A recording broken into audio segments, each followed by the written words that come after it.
Hello students, we were doing the revision. We have done the revision of chapter 2nd. Today we will start the revision of chapter 3rd, which is pair of linear equations in two variables. Pair मतलब जोड़ा, linear equations मतलब जिनकी highest power, जिसमें variable की highest power कितनी हो 1, या ये कहें जिनकी डिग्री 1 होती है. इन टू वेरिएबल्स मतलब वेरिएबल कितने होंगे उसमें 2. तो जनरल फॉर्म किस फॉर्म की होती है pair of linear equation on two variables की? a1x plus b1y plus c1 is equal to 0, a2x plus b2y plus c2 is equal to 0. जो a1 b1 c1 है वो a1 है x का कोफिशिएंट, b1 है y का, c1 constant term. Similarly a2 b2 c2 coefficient of x, coefficient of y and constant terms respectively. तो अब हमें इनको बनाना सीखना है. हमें कोई भी जनरल लाइफ से रिलेटेड प्रॉब्लम दी होगी तो हमें इनको फॉर्म करना है, फिर इनको सोल्व करना है. तो सबसे पहले हम ग्राफिकल मेथड सीखते हैं to solve a pair of linear equation. एक एग्जांपल लेते हैं.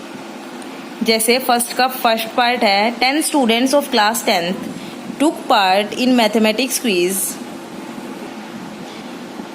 If the number of girls is 4 more than the number of boys, find the number of boys and girls who took part in the quiz. कि class 10th के 10 student किसी mathematics quiz में participate करते हैं और जो number of girls है वो नंबर ऑफ बॉयज़ से 4 ज़्यादा हैं, 4 मोर हैं.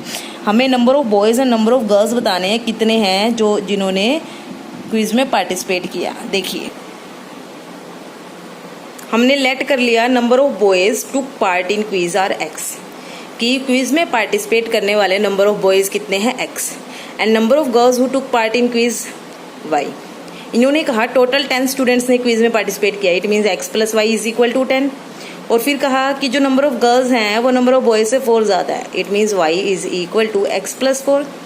मैंने इसके लिए बॉक्स बना लिया, वैल्यूज़ ले ली. इस लाइन, ये लाइन की इक्वेशन है, linear equation in two variable. This is also linear equation in two variable. तो इसका ग्राफ एक लाइन ग्राफ आएगा, हमने 9th में भी सीखा है, और इसका ग्राफ भी एक लाइन ग्राफ आएगा. इसके लिए हमें 2 पॉइंट चाहिएंगे हमें जो ग्राफ पे ड्रॉ करने हैं. तो देखिए मैंने बॉक्स बनाया x और y की वैल्यू. x को अगर 5 लेंगे तो y की वैल्यू भी कितनी आएगी 5. x को अगर 4 लेंगे तो y की वैल्यू, x को 4 लेंगे 4 उधर जाके माइनस, y की 6. सिमिलरली इसके लिए मैंने बॉक्स बनाया. x को 0 लेंगे y 4, y को 0 लेंगे x की वैल्यू -4. ये बन गया. अब इनको ग्राफ पे प्लॉट करते हैं. कार्टेशियन प्लेन बनाया मैंने, हॉरिजॉन्टल एक्सिस को x एक्सिस, वर्टिकल लाइन को y एक्सिस लिया. ये x dash negative x axis, ये पॉजिटिव y नेगेटिव y. ये ओरिजिन 1 to 1 यूनिट का गैप लिया मैंने, इससे स्केल लिया 1 यूनिट का लिया. तो देखिए पहला पॉइंट प्लॉट करेंगे 5,5, ये 5. तो मैंने ये प्लॉट कर दिया 5,5 और मैंने वो करके 5,5 लिख दिया. फिर नेक्स्ट था 4,6, x4 y6, ये वाला पॉइंट आ गया 4,6, और इन दोनों को ज्वाइन कर दिया. देखिए जब भी आप पॉइंट लगाते हो तो उसको सर्कल करके ये पॉइंट लिखना भी है कि क्या कोऑर्डिनेट्स है इसके, और इस लाइन के ऊपर जब लाइन बनाते हो एरो का साइन भी लगाना है, और साथ में इस लाइन की इक्वेशन भी लिखनी है इसके ऊपर, x plus y is equal to 10.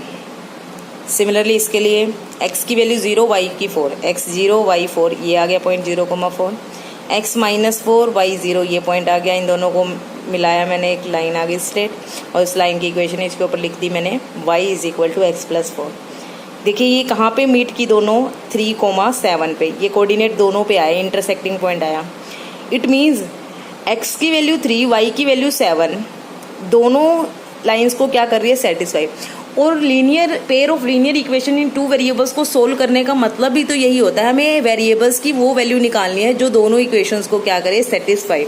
तो यहाँ पे हमारे पास x की वैल्यू 3 है, y की वैल्यू 7 है, जो दोनों इक्वेशंस को क्या कर रही है satisfy. It means number of boys कितने हैं 3 और नंबर ऑफ गर्ल्स कितनी है 7 who took part in quiz. तो आपको ये जो इंटरसेक्टिंग पॉइंट है इसको सर्कल करके मेंशन भी करना है 3,7. तो लास्ट में लिखना भी है. So the number of boys is 3 and number of girls is 7. तो ये हमारे पास ग्राफिकल मेथड था. देखिए जो 2 लाइंस होती है आपस में या तो इंटरसेक्ट कर सकती है या पैरेलल कर सकती है, हो सकती है या कोइंसिडेंट. जब हम ग्राफ बनाने बैठते हैं, सपोज़ हमें सिर्फ ये जानना है कि लाइंस का बिहेवियर कैसा है आपस में, इंटरसेक्टिंग है, पैरेलल है, कोइंसिडेंट है. अगर हम ग्राफ बनाते हैं तो एक बहुत ही टाइम कंज्यूमिंग मेथड है. समटाइम्स क्या होता है, जो ये इंटरसेक्टिंग पॉइंट है हमारा ग्राफ से बाहर चला जाता है, तो हमें अपने स्केल को बड़ा करके तो उसको वही उसी हमारे ग्राफ के अंदर मर्ज करवाना पड़ता है इंटरसेक्टिंग पॉइंट को. तो ये गुड मेथड नहीं है. To know that whether the equations are parallel, coincident और इंटरसेक्टिंग। तो हम चाहते हैं कि हमारे पास एक अलजेब्राइक मेथड हो जिसमें हमें बिना ग्राफ के ये पता चल जाए कि लाइंस कैसी होंगी, इंटरसेक्टिंग होंगी, पैरेलल होंगी, कोइंसिडेंट होंगी। तो आपको मैं वो तरीका बताती हूँ। देखिए हमारे पास general form of pair of linear equations in two variable ये है a1x plus b1y plus c1 is equal to 0, a2x plus b2y plus c2 is equal to 0। ये हमारे पास pair of linear equation in two variable है, इसी type की होती है। तो हम ये पता लगाएंगे अलजेब्राइक मेथड क्या है कि to check whether the lines are intersecting, coincident और पैरेलल। देखिए if a1 by a2 not equal है b1 by b2, it means the ratio of coefficients of x not equal to the ratio of the coefficients of y, then lines will be intersecting। कि जो इसका और इसका graph आएगा वो कैसा आएगा, इंटरसेक्टिंग। कि जब हम ग्राफ पे ड्रॉ करेंगे तो लाइन आपस में क्या करेगी, इंटरसेक्टिंग। अगर a1 by a2 ratio of the coefficients of x equal आ जाता है b1 by b2 ratio of coefficients of y, but not equal आता है ratio of the constant terms, then the lines are parallel. तो ये lines कैसी होंगी, parallel. Parallel मतलब the distance between the lines is same throughout. After that if a1 by a2 equal आ जाता है b1 बाई b2 और further equal आ जाता है c1 by c2, means ratio of coefficients of x equal आ जाता है ratio of coefficients of y and equal आ जाता है ratios of constant, then the lines are coincident. Coincident मतलब एक के ऊपर एक सेम ही लाइन है, इट मीन्स ये दोनों। देखिए जब भी हमारी लाइंस इंटरसेक्टिंग होंगी तब हमारे पास क्या होगा, देखिए इंटरसेक्टिंग का मतलब इनके बीच में एक पॉइंट कॉमन होगा। इट मीन्स ये एक ऐसा पॉइंट है जो इस लाइन और इस लाइन दोनों पे क्या कर रहा है, लाई कर रहा है, या ये कहे इस लाइन को भी सेटिस्फाई करेगा, इस लाइन को भी। इट मीन्स जो ये पॉइंट आएगा वो इस इक्वेशन को भी सेटिस्फाई करेगा, इस इक्वेशन को भी। तो ये हमारे पास क्या होगा, एक ही सिंगल सॉल्यूशन होगा इस केस में हमारे पास पेयर ऑफ लीनियर इक्वेशन का। तो हम कहेंगे वन सॉल्यूशन, या ये कहें यूनिक सॉल्यूशन। कितने सॉल्यूशन होंगे जब हमारी लाइंस इंटरसेक्टिंग होगी, यूनिक सॉल्यूशन। अगर हमारी लाइन पैरेलल होती है, ऐसे कभी इंटरसेक्ट नहीं करेगी, पैरेलल मतलब the lines which never intersect. अगर इंटरसेक्ट नहीं कर रही तो इट मीन्स एक भी पॉइंट ऐसा नहीं होगा जो इन दोनों लाइंस पे लाई करेगा। इट मीन्स एक्स और वाई की कोई ऐसी वैल्यूज नहीं होंगी जो इस इक्वेशन और इक्वेशन दोनों को सेटिस्फाई करें। इट मीन्स हमारे पास इन इक्वेशंस का कोई भी सॉल्यूशन नहीं होगा उस केस में। तो हम लिखेंगे no solution, the lines has no solution, या this equations have no solution. अगर कोइंसिडेंट होती है मतलब इस लाइन के ऊपर ही दूसरी लाइन, तो कितने सारे पॉइंट्स हैं जो दोनों लाइन को सेटिस्फाई कर रहे हैं, इनफाइनाइट मैनी, या कहेंगे सारे पॉइंट्स दोनों लाइन को सेटिस्फाई कर रहे हैं। तो इस केस में क्या होंगे हमारे पास, इनफाइनाइट मैनी सॉल्यूशंस। तो हम कहेंगे the pair of linear equations has infinite many solutions.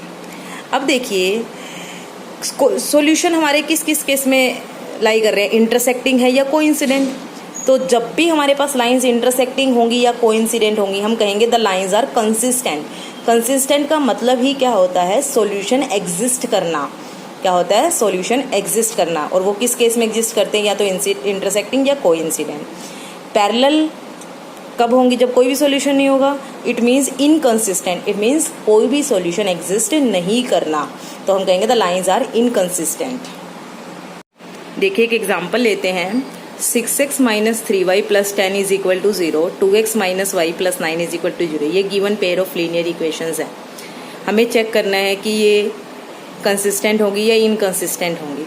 तो a1 की वैल्यू 6 है, x का कोफिशिएंट b1 की -3, c1 की 10, a2 की 2, b2 की -1, c2 की 9।